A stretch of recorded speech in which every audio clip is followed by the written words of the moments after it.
There, it's thinking about life. Okay, so I want to just welcome everybody to March 6th Coffee Talk, and want to just thank Brian DeKock, who's the senior agronomist with Viking Crop Production. And Brian's been on our call in the last year, I guess it was, and we went through some things relating to pre-harvest and whatnot. And he was good enough to come on today because we've asked him to touch on optimizing the pre-seed products. Lots of guys may have all their stuff already, but there's still going to be some flex acres. There's going to be maybe some tips and tricks, or some blends of chemistries that they're maybe used to, but that may be wanting to pick up something different. Kochia being a main one that continues to rear his head in that. But with that, what I'll do, Brian, just again, welcome. Thanks very much for your time, and I'll just turn it over to you and we can get started. Sure, thank you.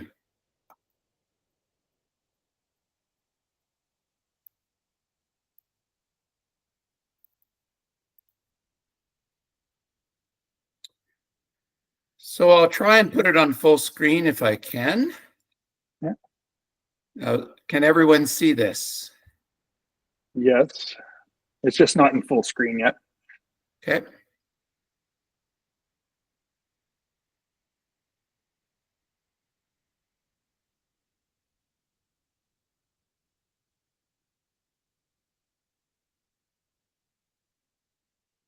If it's causing trouble, I think it's adequately visible anyway.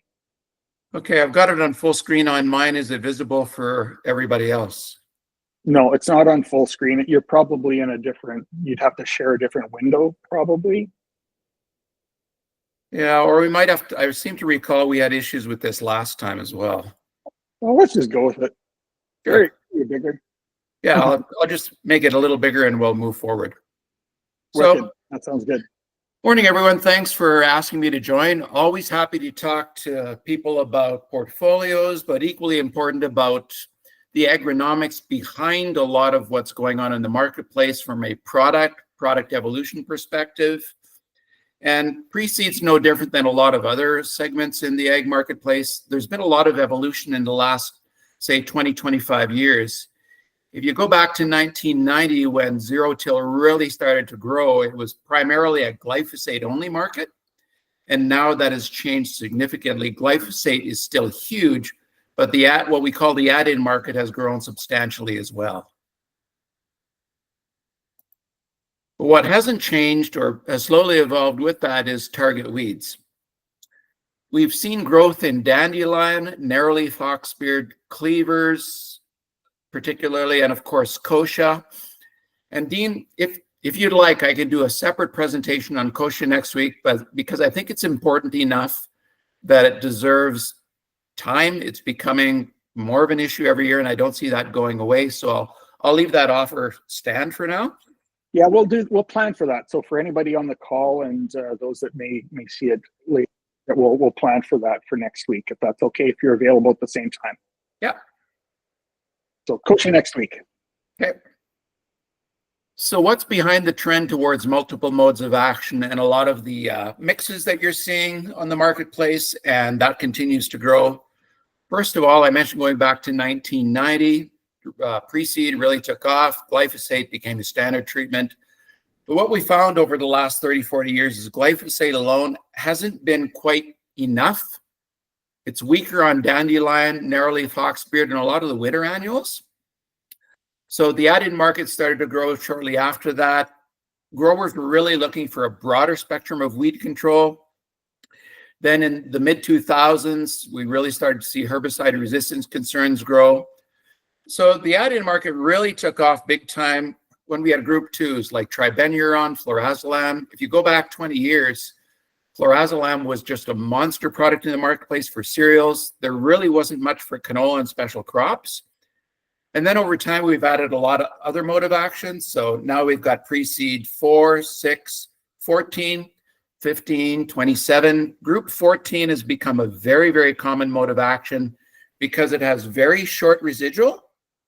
It's fast acting. So if you're looking at one product that you can use right across the farm, Group 14 become pretty popular because of that. Now I'm throwing up some cereal market share since 2021. And I don't have the 2024 yet because that takes time. There's a lot of negotiation that goes with that. But you can see strictly from a cereal pre-seed, the biggest products are still glyphosate. I would guess that most of the 34 million acres that are treated are getting glyphosate either alone or with a mix. So hence the big numbers for Roundup, Startup, RTE, etc. But look at after that. As of 2021, pre-pass was still a huge product, 2.4 million acres by itself. Corex was huge. 2,4-D in a pre-seed is still huge. Look at Blackhawk, look at Heat, look at AIM. Blitz is the same as pre-pass. So you can see that over time, the add-ins have been growing. A lot of them are products that you're quite familiar with. But glyphosate and the good old standards, fluoroazolam, are still huge products. So with that in mind, the Viking, when they developed the portfolio a few years ago, looked at, okay, we want to play in every market segment. We want to have an offering for canola. We want to have an offering for pulse crops, flax, cereals, and some of the minor crops as well. So go over this one quickly. We have a carfentrazone offering.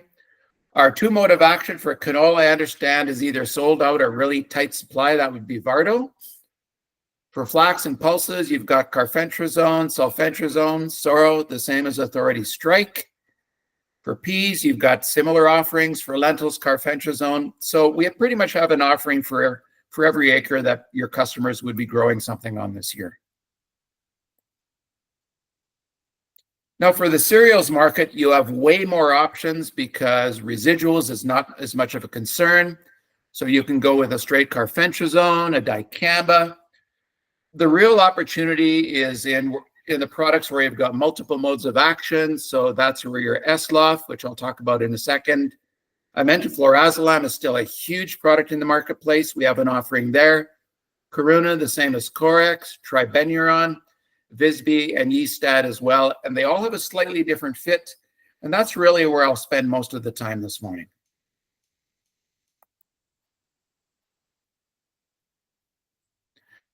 So carfentrazone, this has become a huge product because of what I mentioned earlier, that wide mode of action, a lot of weeds controlled on the label.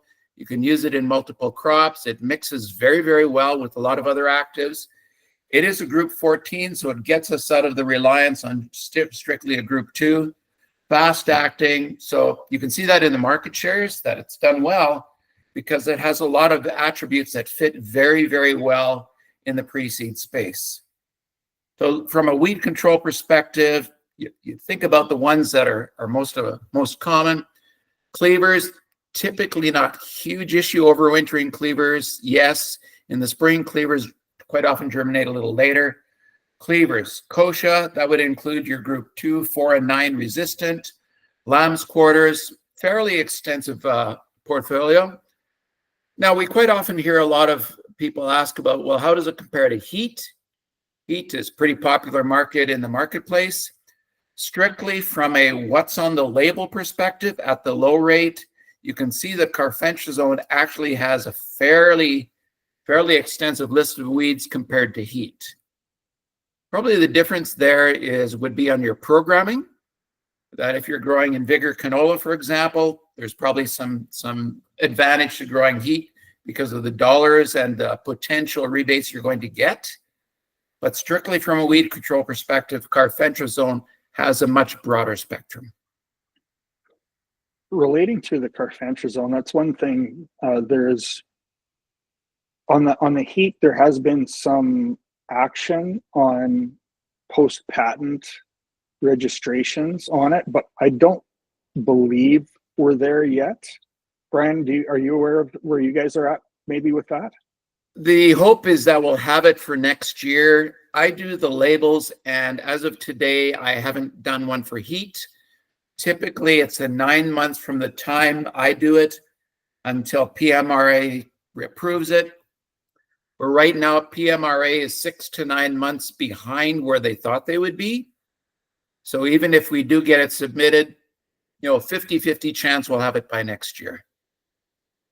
That's great. Yeah, there's another outfit that they were on it as early as they could be, and it was an on and then an off again thing, just because, just like you said, there's just delays with the processing with the PMRA and whatnot. So we're beholden to that process with getting it.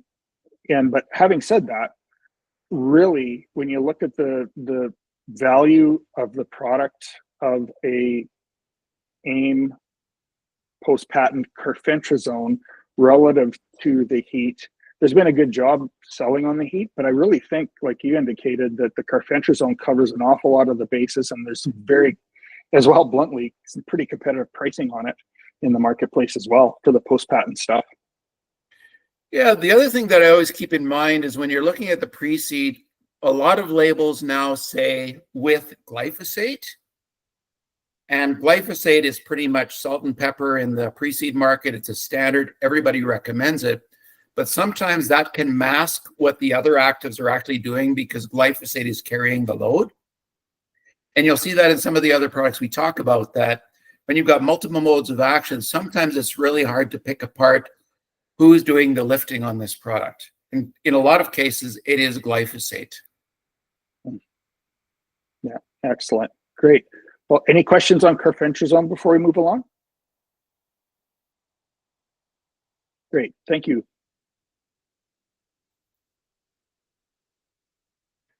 So I'm going to skip ahead to SLOF. This is something that Viking has uniquely, and it's not the actives that are unique about it. It's the rates of active that we have in there, specifically dicamba. If you look at Express FX, the rate of dicamba in there, if you looked at it as a standalone, it wouldn't control anything. So my suspicion is they brought this one out, lowered the rate of dicamba to keep the cost down, relied on the tribenuron and glyphosate component to do a lot of the heavy lifting. We chose not to do that because tribenuron, there's already a lot of resistance to group 2 herbicides. There's a lot of resistance to glyphosate. So putting the weight on them may not give us the results we were looking for. So we've got over 2x the rate of dicamba versus the Express FX. So this is a great fit if you're looking at growing spring wheat, durum wheat, barley. You're getting the 2 modes of action, the 2 and 4. You're getting a fairly extensive weed control list as well, and I'll show that in the next slide what that looks like. But I'm actually surprised this one doesn't have better market share than what it does, the Express FX. But the driver weeds for this one, some things that it's really, really good on, SLOF, tribenuron are better than probably anything else if you've got narrowleaf hawksbeard. Something about group 2s and narrowleaf hawksbeard, they just seem to do a better job on the overwintered versions. Ideally, you want to apply in the fall if you can before they really take off. But if coming in spring, you've got narrowleaf hawksbeard, this is probably one of the better products other than anything with flurazolam. Dandelion would be another strength. It will get group 2 resistant kochia and group 9. It will not get group 4. When we talk about kochia next week, group 4 kochia is becoming a major concern from the researcher's perspective. So just looking at the weed control, it's pretty good. You've got some of the oddball ones in the west, but they are bigger in the east. Fleabane, narrowleaf hawksbeard, it's pretty good. You've got dandelion, you've got flicksweed, lamb's quarters, stinkweed is another winter annual that can become a real pain. So the weed control in this one is actually top notch. Yeah, it's interesting to me how like dicamba was a staple for ever many years ago, and I'm not sure. I'd be curious to know what percentage of the market. Do you recall what percentage of the market the dicamba-based products are on the pre-seed side now? How much it's actually pretty high because if you look at Karuna or Corax, that's one of the top. It's actually second after Prepass by itself. So if you include this one in there, it's lower, but Corax has a very, very good market share. That may have dropped in the last couple of years, but the performance on it, even when I was with Corteva almost 10 years ago, is great. Yeah, I love dicamba. It's a nice different fit for most, it mixes things up a little bit as well, right? So yeah, and it's really a good fit for pre-seed because post-emergent, you're limited by staging. It's not a great tank mix partner. It can be really hard on the crop.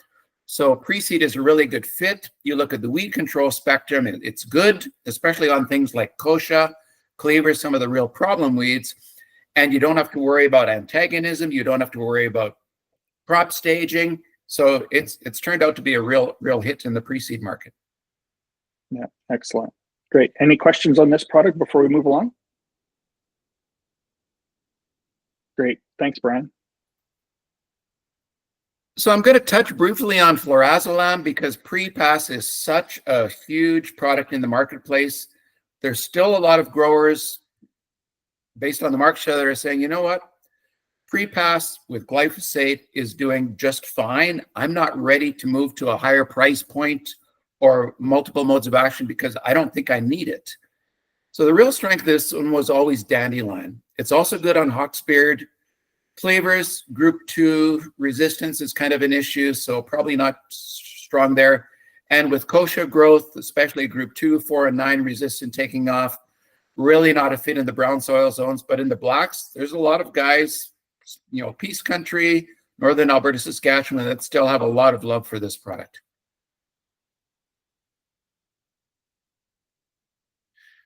But it's really been taken over by the multiple mode of action products like Karuna, Corex.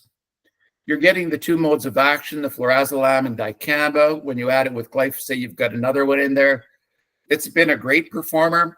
Hawksbeard, I mentioned earlier, can be a real problem. Dandelion, you're going to pick up that group 2 and group 9 resistant kochia. Lamb's quarters, very strong on pigweed, Russian thistle, and smartweed, stinkweed. So good all-rounder. And when you actually look at the weed spectrum on this one, top notch. Now this one, the label mixes it with glyphosate right on the product label, but you can see not even including, you can see volunteer cereals, volunteer canola on this one. Pretty much everything you've got, this one's going to take out. The exception being group 4 resistant kochia now, which we'll discuss next week. Before you move along, like we've covered, so we've got the flurazolam versus the tribenuron mixture. So the Karuna / Corex with the SLOV / Express FX. What the pricing spread on them is not huge. Where would be the optimum fit of one over the other? Do you have a feel for that? Yeah. It really comes down to a couple of key weeds because the spectrum is very similar to these two. And there's something else that comes into play here as well. First of all, just from a weed control perspective, the Karuna will be slightly sharper on dandelion. Your SLOF will be slightly sharper on narrowleaf hawksbeard. The other thing that isn't talked about as much on Karuna or Corex anymore is flurazolam does have residual. So you can figure on getting up to 21 days on the Karuna versus shorter for the SLOF because the flurazolam does hang around a little bit longer. So you're given your half-life of that one. If, for example, you've got volunteer canola from last year, you're probably going to get 2 to 3 weeks of control with the Karuna versus the SLOF because of that residual.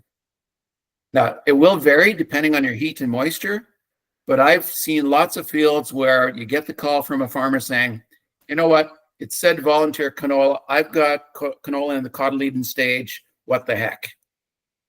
And quite often we tell them, don't do anything. Let the product do its job. And you go back in a week when the temperatures take off, growth takes up, and all of a sudden you see your volunteer canola start to turn red, purple, orange. That's the residual from your flurazolam. You answered my question because I was going to ask, what would be the first hint of understanding that the flurazolam is actually doing something on the canola? And you answered that with the color changing. Yeah, and that's important for understanding group 2s because group 2s, it's color that really tells you what's going on. So flurazolam, you tend to get a little bit more yellowing versus your tribenuron, which tends to be a little bit orange or red. So when you see the coloring, discoloration start to take place, that's a typical sign. You don't see the twisting and the cupping with the group 4. It's your color change that tells you something's going on, and typically right at the growing point. That's excellent.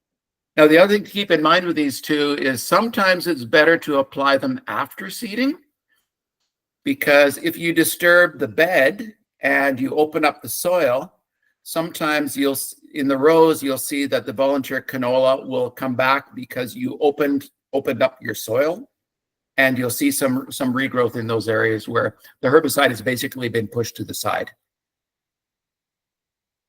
Right. And so for the seed bed or the actual seed, there's no antagonism at all because of a post-emergent utilization on it anyway, right? So Yeah. you can just hit it X days before pop up or whatever you want, right? Yeah. Now, one thing to watch out for these too, and every herbicide has upsides and downsides. With your fluoroazolam component, it's metabolized by your crop, but if you get let's say you've got some warm, sunny days, you do your application, you do your seeding, and all of a sudden you get whacked with 6 inches of heavy, wet snow, and it stays cold for a week, 10 days, where it's not getting above +5. Occasionally, you will see the crop gets a little bit of a yellow tinge to it. It's because the crop has to metabolize the herbicide as it's taking it up. Don't worry about it. It's pretty common. You see this in post-emergent as well. If you apply a grass herbicide and then you get a cold snap, you'll see the crop yellow. That's just metabolization taking place. Mm-hmm. Excellent. Great. Any other questions on Karuna, guys, before we move on? Great. Thanks, Brian. Okay, Solna. This one's unique because it's got a group 4, 2,4-D, and then you've got carfentrazone in there. And we compare it to DeKock. DeKock's a pretty popular product in the marketplace. DeKock does have a different mode of action, pyriflufen, but that mode of action of group 14, it's actually similar to carfentrazone. So what we did with Solna, it's partly due to label, but also what we wanted for performance, is it's actually got a high rate of 2,4-D as compared to the low rate DeKock. It's still a great fit in front of wheat. You're talking group 4 and 14, 2 modes of action. Your weed control list is actually very, very extensive. So I put down some of the most common ones. That would include group 2 resistant kochia, group 9. You've got dandelion. I wouldn't say that it's as sharp on dandelion as something with a group 2 in it. You're relying a lot on the carfentrazone and the 2,4-D to do a tag team on this, but you've got a fairly extensive list of weeds controlled with this product. Yeah, it looks like you have about a 15% higher rate of the 2,4-D phenoxy than the branded stuff, eh? Yeah. Okay. So I did a little bit of background on pyriflufen just to understand a little bit more about it. It is a group 14, so it's somewhat similar to your carfentrazone or your heat. So the rate they have in DeKock is the low rate when you look at it as a standalone. So you can see from a weed control perspective what the pyriflufen is actually delivering. So when you look at this, sorry for the small font, it's just all I could fit in the slide. It looks like the 2,4-D is doing a lot more of the lifting than the actual pyriflufen is because of the rate structure. So nothing wrong with this. You're still getting your cleavers, you're getting your kochia, you're getting red root pigweed, some of the oddball weeds, some of the less common ones like catchfly. But that means you're relying a little bit more on your group 4, your 2,4-D than you might think. Excellent. Thank you very much. I was wondering on the benefits of the pyriflufen over the carfentrazone and whatnot, and it was same mode of action and all the rest of it. I think it just differentiated them in the market. Maybe I'm not sure exactly what the benefit would be. Yeah, it's actually same mode of action. They're both group 14s, New Farm has done a great job of marketing it from a, now they've got DeKock Evo. They threw in an old active on the shelf as well. Doesn't really change the weed control much, but it does try and offer some reassurance for growers that are worried about resistance. But I always look at, that's good, throwing in another mode of action, but what does it actually do for your weed control? So I threw up the weeds controlled by Solna on the left. This is right off the DeKock, the website, from their tech sheet type thing. And just from a weed control perspective, Solna versus DeKock, you can see for yourself what it does.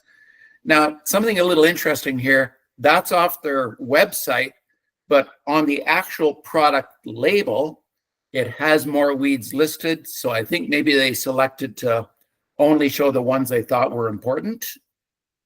I've included everything that Solna has. And part of the reason the list is longer on Solna is because of that rate of 2,4-D. So dollars to dollars perspective, I believe Solna is a better value for you. Yeah. Great. Thank you. Hey, Brett. Is it possible to, Brian, to explain the grams in ounces, just like the old ounces we used to use? For them, okay. Is it like 4 versus 5 ounces kind of thing? Okay, so let me do this one. Give me a second here. I always have to pull out my handy chart. I know that the 2,4-D, that would not be 8 ounces. It's probably 4 or 5. Yeah, that's what I was guessing. Somewhere 4 versus 5 between the two products, maybe. Yeah. So even though there's not a huge difference, the difference is where the 2,4-D label splits. So with 2,4-D, you've got a range. At this range, you get this weeds. If you jump up to the next tier, then you pick up a lot more weeds. So with Solna, we jumped it up to the next tier. Gotcha. Yeah, some people still think in ounces. Thanks, Brett. Yeah, it's tough because we work mostly grams active. That's kind of an R&D term. And then I will use mLs per acre because that ties nicely back to jugs per acre. And then ounces, you're correct. It's old, but a lot of people still use ounces as well, ounces active. Yeah, cool. Great. Any questions on this product before we move on? Excellent. Thanks, Brian. So I'm going to touch on sulfentrazone very quickly. We got registration for this one before Christmas. This is pretty much a standard if you're going to grow pulse crops, chickpeas, peas, flax, sunflower, soybeans. We will be getting a label addition for cereals here next year. We put the application in. Just a question now of how long it's going to take for PMR to approve it. So I like this product. It's kind of unique because of its mode of action is a group 14, but you need moisture to activate it. You get some residual. So anybody growing chickpeas, peas, you're looking to get out of that group 2 rotation, this is a great fit. Yeah, there, in terms of the residual component of it, can you comment a little bit on that, on what folks can expect? That depends on your soil type. That depends on your application rate. Yeah. So let's say the black soil zone, I've got a catchment zone like in that west of Saskatoon and north Battleford across to PA zone. Their guys are using it. So let's assume adequate moisture, and in that type of soil zone, what would, just as a ballpark idea, and I know this is in pencil and it's not a recommendation. Well, let's take a look at the sheet on that and we'll walk through it together. Yeah, cool. I know there's been quite an adjustment on the pricing of this stuff. Like it is now, where the heck am I on that now? It's like sub 10, I think. There, so, and which is quite a lot less than what it used to be. So I'm not sure, can you see my screen? I've got the replaces authority. Nope, we still got the sulfentrazone. You can just read it if you want. Yeah. Sure. So basically depends a lot on your moisture. Moisture is the driver for pretty much every product in the marketplace. So west of Saskatoon, you're still going to, when it comes to application, soil type matters. When it comes to rotational, it's not as important as the soil as it is your moisture. So you're still looking at the following year, all your wheat is fine, your barley is fine. Winter wheat, you're going to have to wait 16 months. Canola still is 24 months, and lentils is still 36 months. It's moisture. Yeah, there you go. Cool. And is there a test that a guy can do just to see if he thinks he's on the line, just to verify things? You probably have to go to a field bioassay, which is kind of long and cumbersome. You'd have to submit some stuff to the soil lab and get them to grow something out. Gotcha. Yeah. You know, for myself, the rule of thumb is err on the side of caution. If you're using sulfentrazone this year, stick to a cereal crop the following year just to be safe. Makes sense. Yeah, I think that's probably the common practice for it as well. Yeah, Excellent. and I know there's sometimes guys say, but you know, my pricing, it's just, I really need to grow canola because price of canola versus the price of cereals, can I fit it in? And it's always like, you're taking a risk when you do that. How much risk do you want to take? Mm-hmm. Get the soil. If the difference is really that much, if canola is really that much of a better thing, do the soil bioassay. Excellent. Yeah. Thanks, Brian. Yeah. And sorrel, the same as authority strike, so it has the same limitations. You do improve your weed control a little bit because you've got both a pre-emergent and a pre-seed kind of working together. So if you're looking at adding two modes of action, then this one makes sense. Is it the same rate of sulfentrazone? Yes, it is. Okay. And then is it the 30 mil rate of carfentrazone with that too? Yes, it is. So there's a slight difference between this one and authority strike. I'd have to pull up my chart, but they're not exactly the same. I believe that we have more carfentrazone and just a touch less, like 5% or so less of your sulfentrazone because of labels. Mm-hmm. But specific to carfentrazone, we made the decision last year that we're not going to put the low rate in anything anymore, simply because at the 15 mil rate, which is what FMC quite often leads with, there's just not enough horsepower to do the job. Mm-hmm. And your weed spectrum on the 15 mil goes way down. Yeah. So for the guys that are in a pulse, not all pulses, so lentils aren't on there, but for the pea wheat guys that are trying to optimize the cereal the next year, this would be a reasonable option for their pea acres for sure then. Yes. Okay, cool. Thank you. So I'm going to skip tribenuron and go right to Visby, which is the same as in Furrow-Duno. I'm surprised this one hasn't done better in the marketplace because you've got two powerful modes of action with some residual on the flucarbazone that may well carry you into a post-emergent, depending on your conditions. But great spectrum. The challenge with this one is you've got group 2 kochia, cleavers, group 2, you grew clearfield canola in the last couple of years. That would be the limitation of this one. Mm-hmm. Now, the way around it is to add dicamba. What rate of dicamba would you add? I'd go 127 mils because at that one, I know you've got enough horsepower to give you the one up on kochia, the one up on cleavers. It's going to help on your dandelions a little bit as well. Yeah. So this has the flucarbazone in it. So you've got some grass activity. Yes. What would folks expect to get for control, and for what timeline You know, they'll probably go in with their group one anyway after, you know, for the in-crop stuff and that, but you'll get control of your grasses like your wild oats and green foxtail primarily to start off with. Then the challenge to predict it becomes on what your weather does.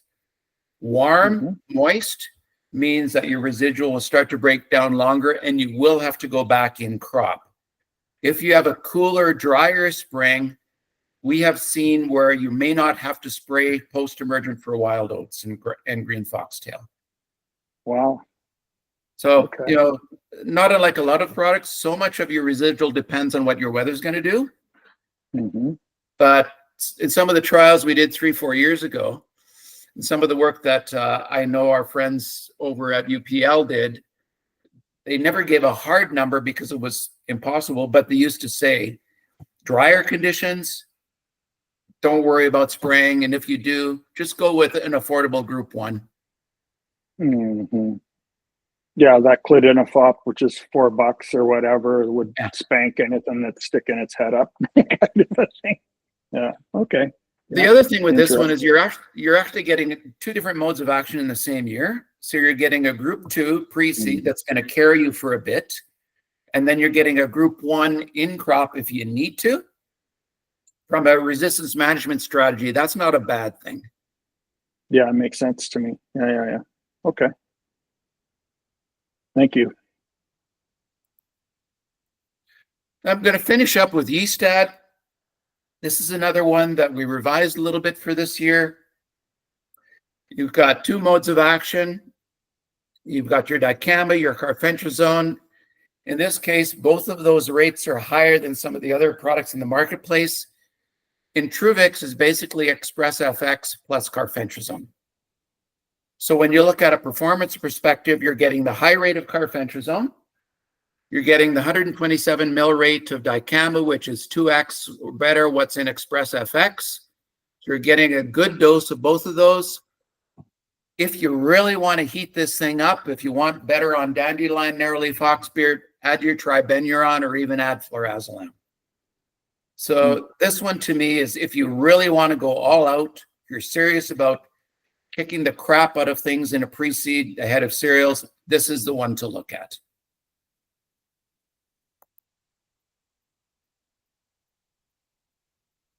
So just from what's on the label, pretty much everything you'd be worried about.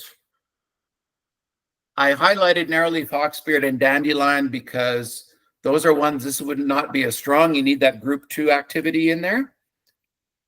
If those are not issues because you got them in the fall, you went in with some 2,4-D at a fairly good clip, then this one's going to do a fantastic job. Otherwise, I think adding tribenuron is a great suggestion.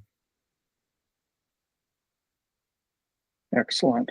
Great. Well, and again, that's a pretty cost efficient product line as well. It's not silly at all there. So that's real good to know. Thank you for that. Any questions on that particular product? I do have a question otherwise, Brian, that we'll throw out. Sure. Okay. So the question is, what do you think about adding Lontrell, the clopyralid, to a Corex glyphosate mix ahead of wheat, as Canada thistle can be a big issue on that field? Way back when I first joined the company, I sold only Lontrell. Lontrell has great activity under really warm, moist growing conditions, but under pre-seed, I don't recommend it because unless you've got really good thistle growth and you've got some nice, warm, moist temperatures, your control levels will not be as good as in crop. I like the dicamba activity actually on thistle. Could we kick up the dicamba a bit maybe, or would that cause trouble?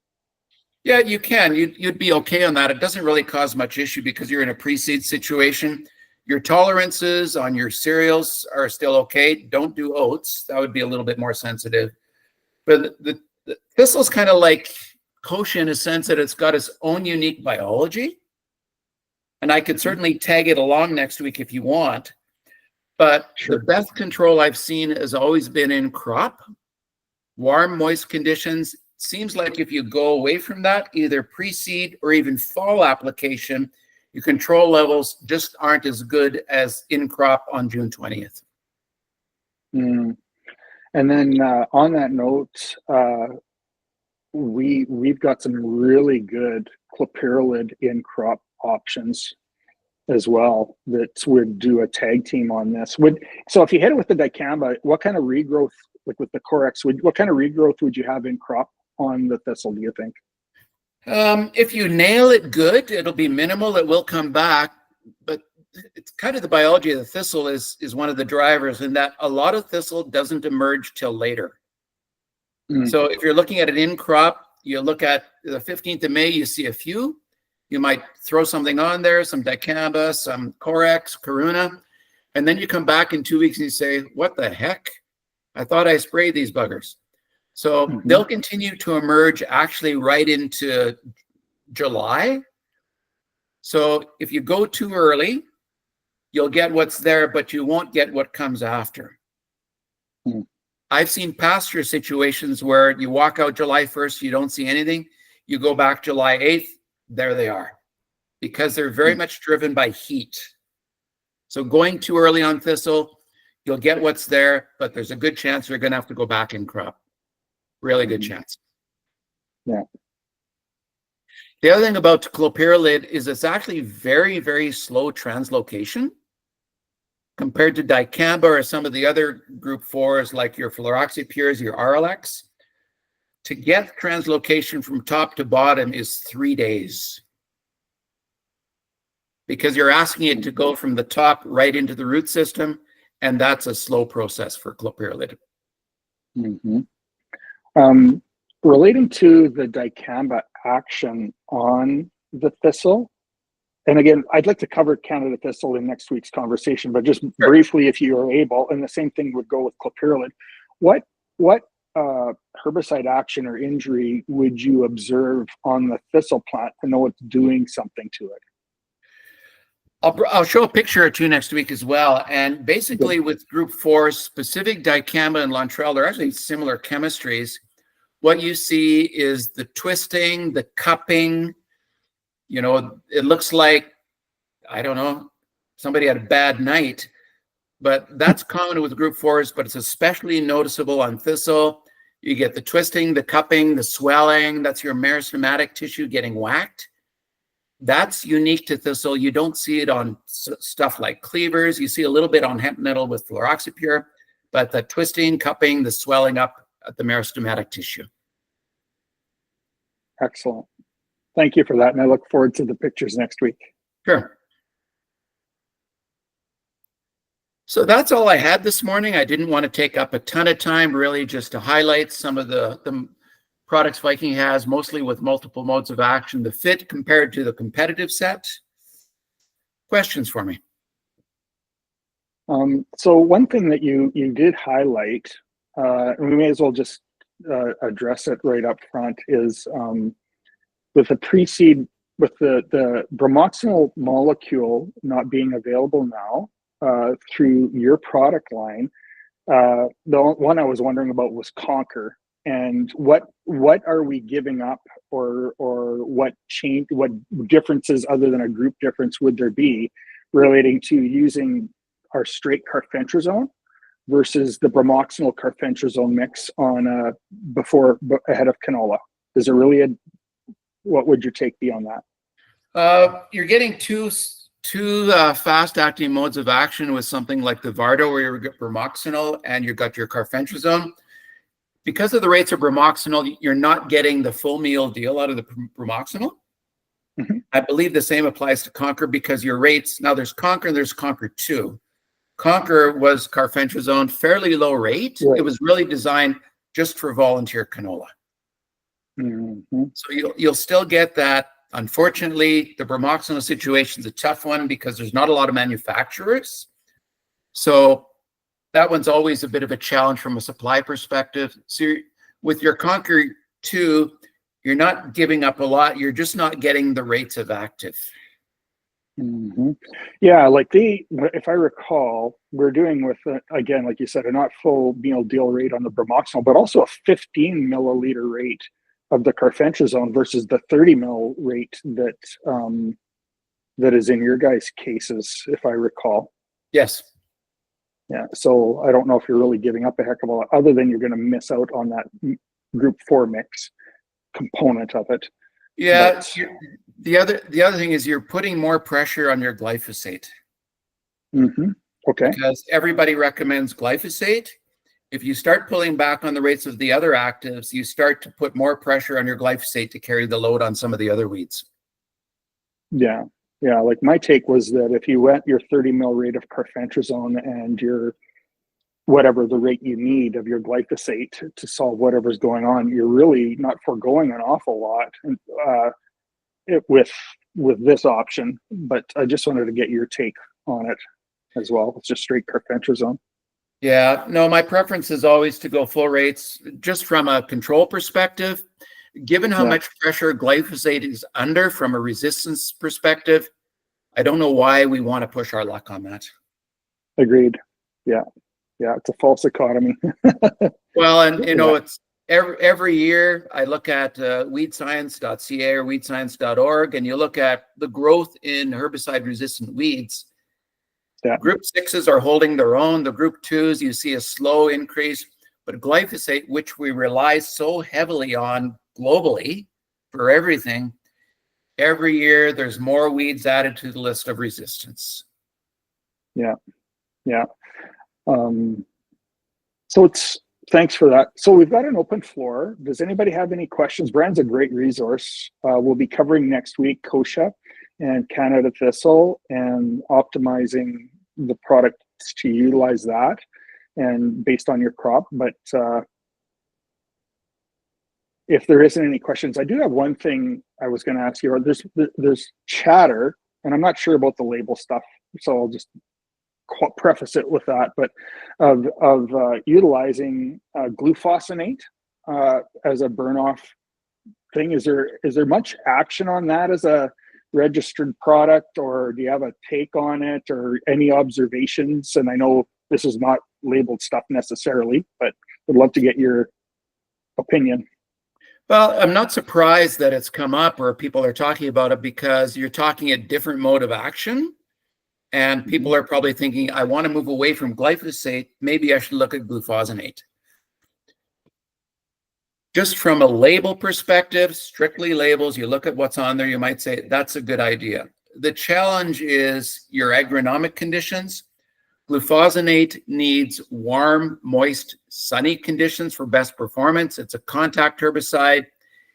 And when you think about pre-seed, when you're typically spraying, it's not 22 degrees with a no wind and a good rain a couple of days earlier. Typically, you're spraying colder, drier.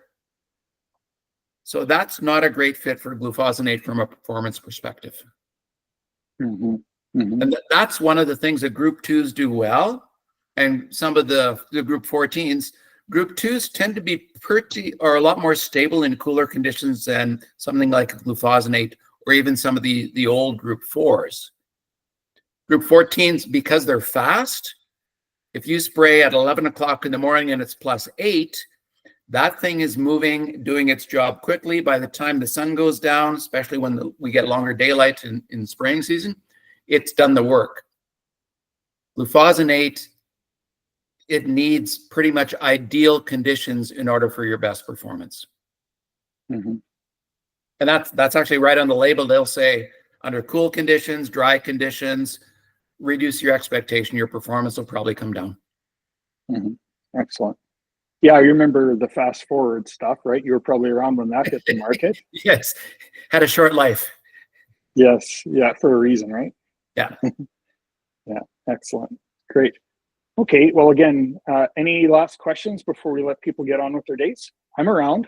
And if you do happen to have any lingering questions, I know Brian's a great resource. He'd be happy to have a visit with folks, and I know Riley's on the call as well. And we want to make sure you have an informed, best agronomic option. It'll be what you'll find with Brian. He's agnostic to his product line. He really wants to find the right solution with the right actives and stuff, and he'll absolutely state if there's something different that would solve a problem in that. So that's one thing I really respect about you a lot, Brian. Thank you. And that, so thank you for that. So, but that all being said, I'm around if anybody needs anything, but otherwise hope everybody has a great rest of your day and weekend and week. So thanks very much. Talk to you later. Thanks, everyone. Bye for now. Thanks, guys. Thanks, Brian. Thanks, later.